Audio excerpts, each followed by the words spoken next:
Bonjour et bienvenue à cette 5e de 8 capsules de la série Vous êtes capable.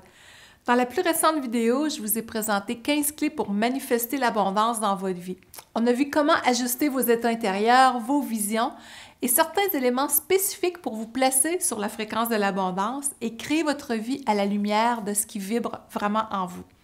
Mais juste avant de vous donner ces clés importantes, permettez-moi de me présenter brièvement afin de mieux vous situer par rapport à ce que j'apporte aux gens depuis des années. Je suis Lynn Bolduc, auteure de 7 livres, conférencière, formatrice sur la scène internationale depuis plus de 23 ans. À ce jour, j'ai eu le bonheur de cumuler plus de 2000 présentations en entreprise, dans différentes organisations, tout comme au sein du grand public.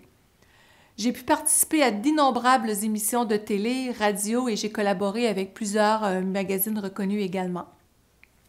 J'aborde plusieurs thèmes dans mes différentes ressources et ils touchent principalement la réussite, la confiance, la joie de vivre, l'aspect affectif, la santé, la réalisation de soi, la gestion du stress et des émotions principalement. Dans cette vidéo, on va voir ensemble comment être authentique en amour, être dans le respect de vous-même, de vos valeurs pour vivre en harmonie sur le plan affectif. Vous est-il déjà arrivé de vous oublier en amour ou dans votre vie en général et de vivre tristesse, frustration, déception? Je suis persuadée que oui. On passe tous par là à un moment donné. Aimer sans se perdre, c'est revenir à soi et refuser de vivre des choses qui vont à l'encontre de notre harmonie intérieure et de nos besoins le plus possible. Si vous êtes une personne qui a besoin de tendresse, de saine communication, de joie de vivre et être en relation avec une personne refermée, froide et morose, vous vous aimez en vous perdant. Parce que l'amour élève, l'attachement négatif éteint, comme je vous mentionnerai un petit peu plus loin. Mon but aujourd'hui est de vous inviter à vous choisir pleinement et à vous aider à vous engager à être heureux, heureuse sur le plan affectif. Disons que le sentiment de liberté intérieure, à mon sens, c'est essentiel pour être bien.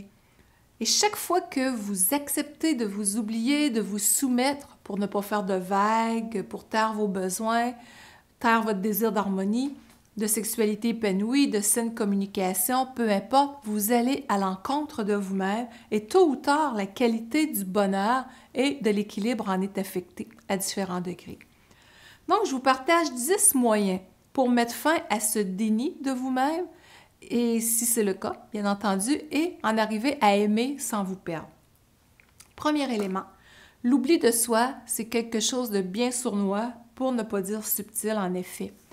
On porte tous des structures internes qui ont été influencées principalement par notre éducation. Si on a appris à se taire, qu'on s'est oublié depuis longtemps, bien la première étape, c'est de décider de retrouver votre pleine identité et de cesser de vous sentir exister à travers le regard et l'attention de l'autre, qu'elle soit positive ou négative. En vous oubliant de cette façon-là, c'est un peu comme si vous faisiez porter à l'autre le poids et la responsabilité de vous rendre heureux. Donc, c'est important de revenir à soi.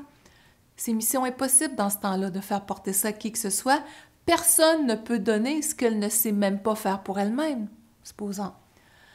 Donc, pour vous désidentifier d'une certaine façon aussi, soyez-en conscient de ces réactions-là que vous pouvez avoir.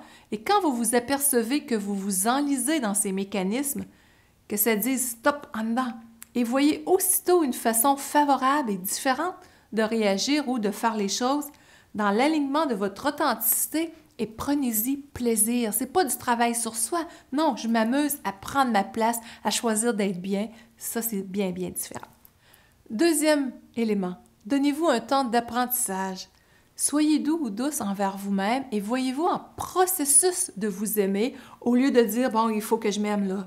Douceur, s'il vous plaît, OK? Donc, c'est tellement différent quand on se dit « je suis en processus ». C'est une approche qui est plus douce et ça enlève les résistances tout en vous positionnant, en fait, dans une nouvelle vision heureuse de vous-même comme tel. Troisième élément. Autorisez-vous à aimer et à être aimé en fonction de ce qui vous fait vibrer et ce qui vous élève et pas à n'importe quel prix. Soyez authentique sans chercher à donner une façade tout d'abord aussi parce que celle-ci va devenir lourde à reporter tôt ou tard et ça va limiter le bonheur, c'est bien certain. allez vous chercher des ressources en ce sens au besoin, que ce soit par le biais de lectures pertinentes, avec des formations de groupe ou en privé, en salle, à distance, peu importe, mais choisissez-vous enfin, c'est tellement important. Quatrième clé, que voulez-vous retrouver chez un ou une partenaire de vie? Les rencontres se font-elles pour combler un vide ou par peur de la solitude? Est-ce qu'il y a un besoin absolu de plaire qui vous fait perdre votre simplicité, votre authenticité? C'est important de préciser ce que vous voulez.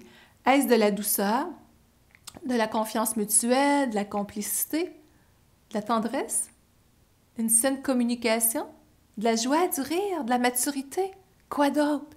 Stop au syndrome du sauveur du monde. Moi, je vous invite à être déterminé à garder votre objectif pour éviter de répéter les déceptions et d'en arriver à aimer en vous perdant dans ce temps-là. Donc, pour aimer sans vous perdre, écoutez vos ressentis, ce sera toujours gagnant. Cinquième clé, quelle image avez-vous de vous-même, de votre propre valeur? Celle-ci va venir influencer tellement vos choix de vie, vos relations, et vous allez voir que c'est important de bien construire votre confiance, votre estime personnelle au fil du temps. Plus que vous allez vous dévaloriser inconsciemment, si c'était le cas, plus il va y avoir des risques d'être dans le déni de vos besoins et de ce qui vous ferait vraiment du bien en amour. Là aussi, cherchez des ressources qui vont vous aider à vous engager à laisser aller la peur de déplaire, la victimisation, la peur du rejet, le sentiment de non-mérite et tout ça. Trouvez-vous des moyens pour mettre ça de côté. Parce que tout ça vient empêcher l'émergence à l'intérieur de vous, l'émergence de la paix, l'émergence du bonheur que je pense que tout le monde recherche tant par le fait même. Sixième clé. Pour aimer sans se perdre, c'est important dans une relation que les deux soient naturellement en harmonie et s'aident à évoluer dans le respect, dans le dialogue et la joie, et de s'assurer d'être vous-même aussi cette personne-là pour l'autre et d'avoir quelqu'un qui va en ce sens, c'est un incontournable par le fait même. Septième clé. Faites la différence entre l'amour et l'attachement. Oh, c'est un gros point ça. L'attachement, selon mes recherches et perceptions et expériences, est souvent associé davantage à un mal-être. C'est davantage porteur de souffrance, oui, c'est relié à l'ego, à l'insécurité ou même à la peur de se retrouver seul. L'attachement donne souvent une fausse impression d'être en amour, mais en fait, c'est comme si la personne rencontrée devenait l'objet qui vient remplir un vide. C'est inconscient tout ça, tant qu'une démarche d'autonomie affective n'a pas été entreprise, bien entendu. C'est le monde des illusions qui s'exprime à son meilleur, et de là risquent de naître les relations toxiques, les relations décevantes aussi. Certes, on est attaché à une personne qu'on aime et qui nous aime dans une dimension de maturité affective, mais cette forme d'attachement-là, dans ce temps-là, crée de la plénitude, mais il y a aussi l'attachement limitatif auquel il faut faire attention, comme je viens de mentionner un petit peu plus tôt. Huitième clé, être adulte et mature affectivement.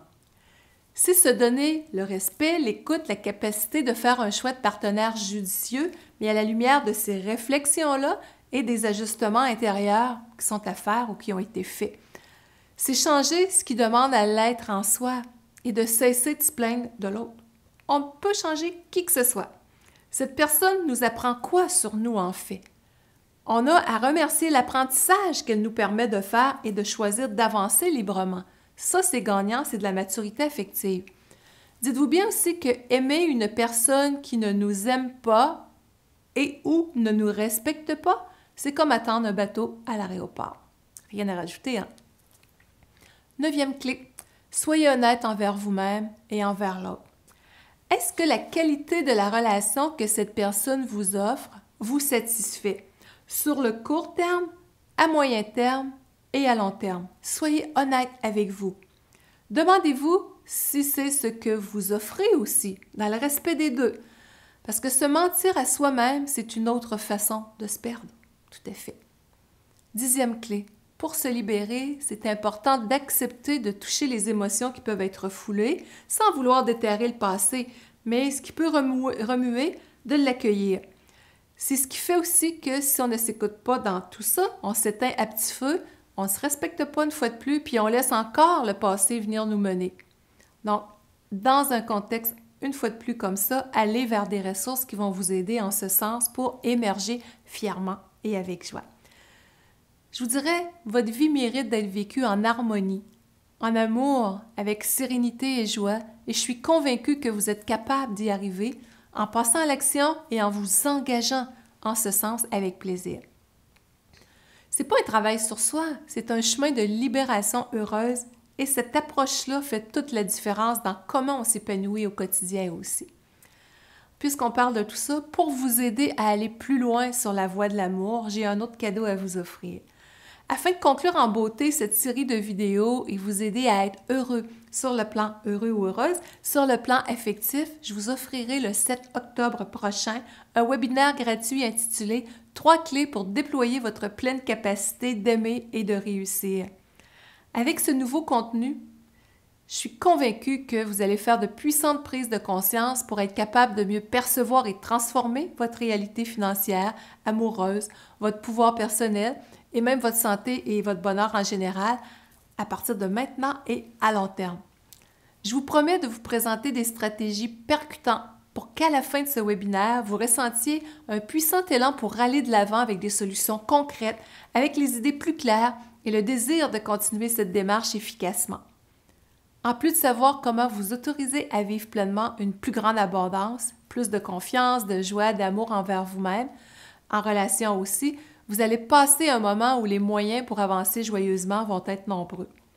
Le tout évidemment sera présenté avec dynamisme et sera comme une invitation à la mise en action pour que vous puissiez en arriver à vivre ce qui vous fait vraiment vibrer au fond de votre cœur et pour lequel vous manquez peut-être de clés en ce moment pour y arriver. Ça va vous aider beaucoup si c'est le cas. En cliquant sur le bouton sous cette vidéo pour vous inscrire au webinaire gratuit, vous allez ressentir un engagement envers vous-même qui va vous amener à avoir une toute nouvelle vision de votre vie lorsque vous allez vivre aussi ce contenu-là avec moi très, très bientôt. J'ai vraiment très hâte de vous accueillir. Alors, allez-y, cliquez sur le bouton maintenant, inscrivez-vous, c'est gratuit. Ce qui m'amène à vous dire que dans la prochaine vidéo, on va voir comment optimiser votre joie de vivre. C'est un élément tellement important dans le plein épanouissement qui est porteur d'abondance, qui est porteur d'amour, qui est porteur de confiance quand on va chercher cette puissance-là et qu'on lui fait toute la place. Alors, je vais vous aider à aller en ce sens. D'ici là, c'est Lynne Bolduc qui vous dit merci et bravo pour votre engagement envers vous-même et je vous dis à très, très bientôt.